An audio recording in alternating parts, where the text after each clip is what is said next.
Alright guys, welcome to the next video from the Duelist Cup. Opening up with the tuning, I decided to run back Stardust for the beginning of this cup. Alright, a very decent hand. We get the Revolution, but honestly with none of our adventure engine available to us, it's going to be up to our junk converter to protect our junk synchron. We're going to use junk speeder here, using the junk converter as protection here to protect ourselves from the ash. The only piece of interruption our opponent could have now is the ash loss, or the effect failure imperm. Looks like it goes through, so we don't have to worry. Stardust illumination. We're going to use jet synchron and junk speeder here to go into the Stardust charge warrior. Stardust charge warrior, we're going to draw a card, as well as use the assault synchron in the Stardust charge warrior to get into the assault synchro Stardust dragon. We're going to use assault synchron here, and this is our point to use the Stardust illumination. We're going to use these two monsters to go out into our Baron de Fleur. We're going to use the wheel synchron effect to synchro summon our Croc, as well as normal summon the Stardust Trail. We're going to draw a card from that. Now we have access to our adventure engine, which is really good for us. There is Stardust Dragon. We're going to use that effect to get the Trail token. And now we're going to tribute off the Revolution to get out the Trail as well. Now we have an 8 here. We're going to use the 8 to bring out our Scarlet Red Dragon Archfiend. We're going to use Revolution here to get out our boy Bestial Dispatter. We're going to use Jet Synchron, the final piece of our puzzle, to get out Hot Red Dragon Abyss. Now, was this the craziest board you guys have seen from my deck? No, we didn't use the Cypher Omega or the Calamity, but we do have a good amount of negates, a huge amount of interruption. It was a crazy board. I thought it was an excellent clip to show off. Alright, this is a turn 2 duel. Starting off, our opponent's going to activate Water Enchantress. He is under the maxi. He's playing some kind of adventure engine. I'm excited to see what he's playing. Looks like my opponent is on the Scareclaw adventure, which is an interesting version I haven't seen really much of. Now, he's going to expose to us the Scareclaw Lightheart, getting him access to the field spell. Now, honestly, as things go on right now, we have full combo in hand already. Whatever we get is a bonus to play around this interruption. Now, he gets his Vsauce Starfrost to destroy that monster. He's going to activate Droll here to stop us from drawing. Honestly, it doesn't matter to me. He's going to use that Scareclaw Arrival to bring out a 4 to make a 10. Chances are this is going to be the Baron de Fleur. Baron's out to go. He decides to stop there. Honestly, him stopping the Droll really didn't do much for him.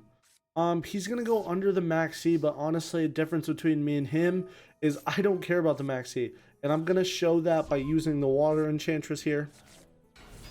Stardust Trail plus Revolution is gonna equal Moonlight Dragon, or Black Rose Moonlight Dragon. I'm using it to trigger the Baron de Fleur negate. So, with that taken care of, we still have a lot of things we can still take care of now. With the Water Enchantress, we're going to be able to get our right to hand, activate right. We're going to activate that to get the adventure, as well as use the Faithful Adventure to get the Wandering Griffin, as well as the Jet into Graveyard. We're looking real good right now. We're going to activate that Wandering, and we're going to activate Wheel Synchron to, or Stitch Wheel Synchron to get out our level 8 Scarlet Red Dragon Archfiend. Now we're going to use Faithful Adventure here to get the token spell. We're going to pop for 500. We're going to ditch the Assault Synchron, which will be good to remember for later. Our opponent's going to Ash the Foolish Burial. Honestly, I baited out the Ash by doing that. I would have lost the game if I didn't, because I accidentally played into that adventure spell. I did play this terribly, but I didn't get punished at least. Junk Speeder is going to come out. Junk Speeder is going to summon 1, 3, 4. We're out of targets other than those guys. Stardust Illumination is still going to come out. He's going to activate Droll. Honestly, the only adding we do is with the Stardust Illumination. A Cell Assault's already engraved for us, and Stardust Illuminations is going to get us an extra token here. Now I'm going to use Assault to get out a 10. We're going to get out a Baron of our own. And next up, we're going to use Hot Red and Archfiend to get out Hot Red Dragon Archfiend Abyss. Now we're going to use the Baron to pop the Baron to his Baron, and we're going to use our monster to negate that. We're going to go for the lethal push, felt like we did enough, and we're going to end the game there. Pushing through the second turn, not much interruption, but there was still a good amount we had to play through. Alright, another going second hand. Honestly, our hand isn't that strong for going second other than our amount of gas and everything. Our opponent's playing Ice Jade. He has the Ice Jade monster.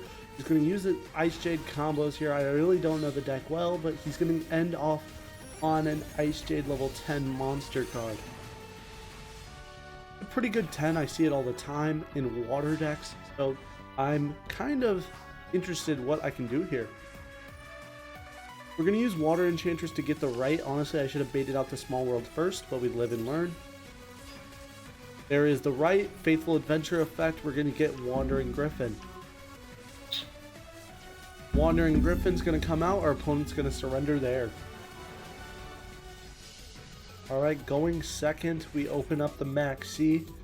Max C is going to resolve. Our opponent's going to set 3 cards and pass. Our hand is somewhat playable.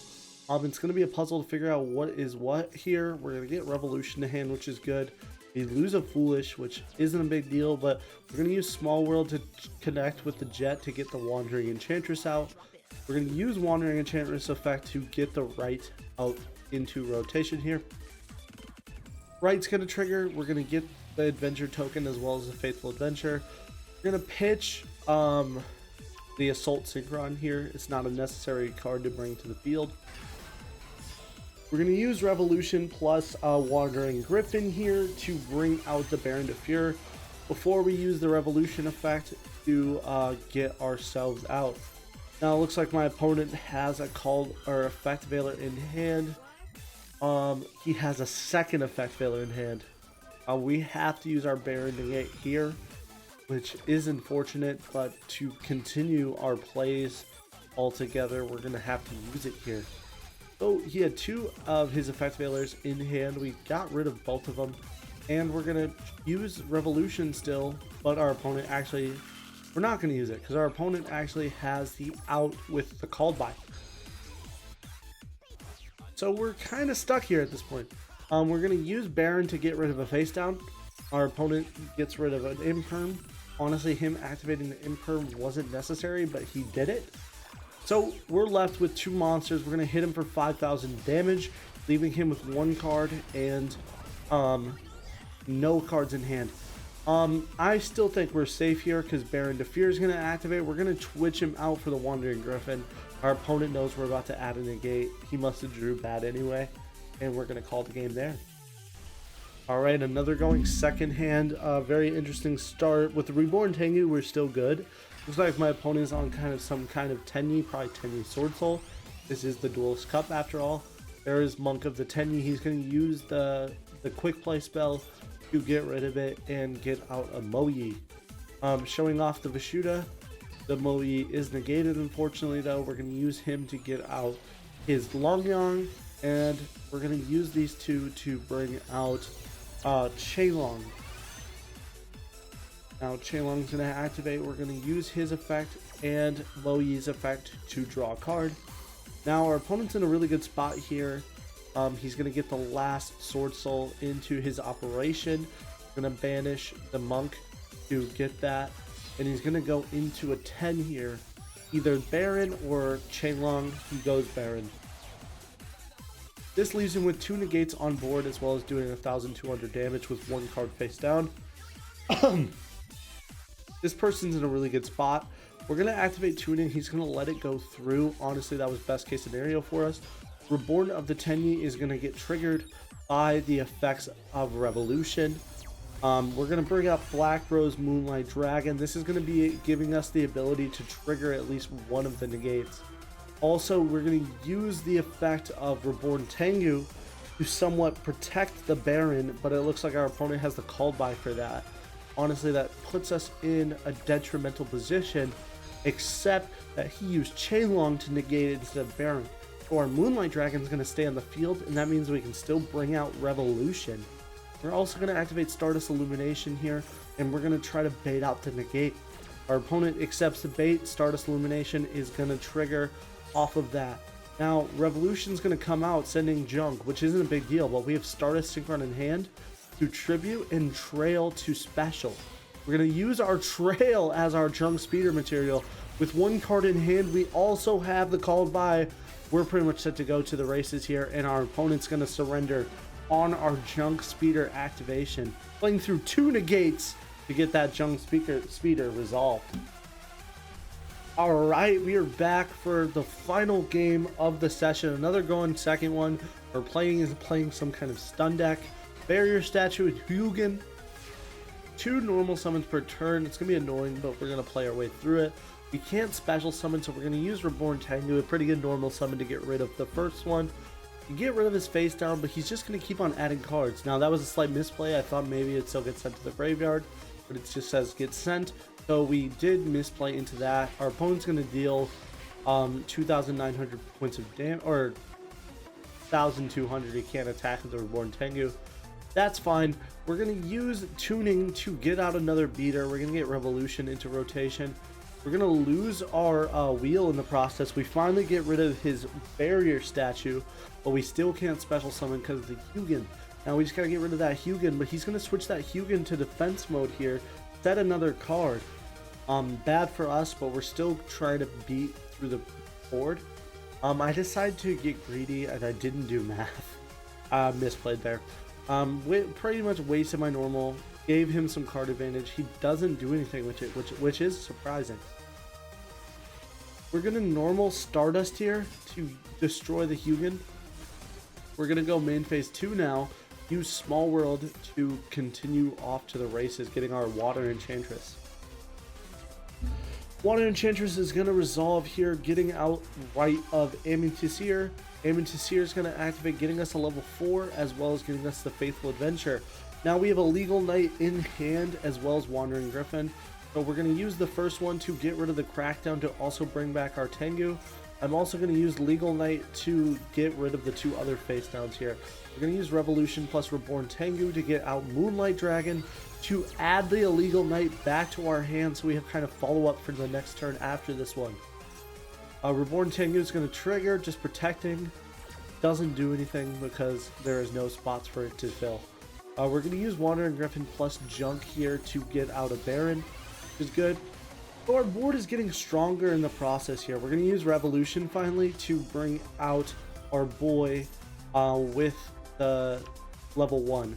We're about to bring out Speeder, but before that, we're going to use our 4 and 7 to bring out Psychic and Punisher. I use it as an OTK tool, but I really need to clear space for the Speeder to get the max amount of summons as possible.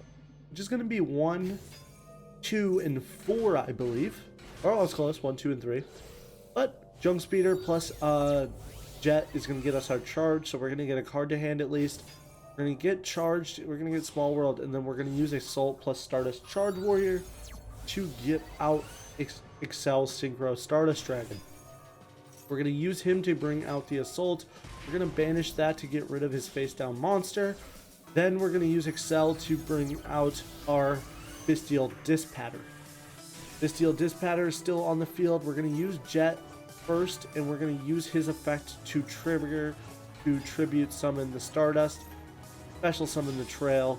We're going to get rid of those 2 to bring out an 8. We're going to choose to bring out Stardust Dragon as another piece of interaction. We're going to use Trail to bring out a monster in defense mode, and that's going to end our turn.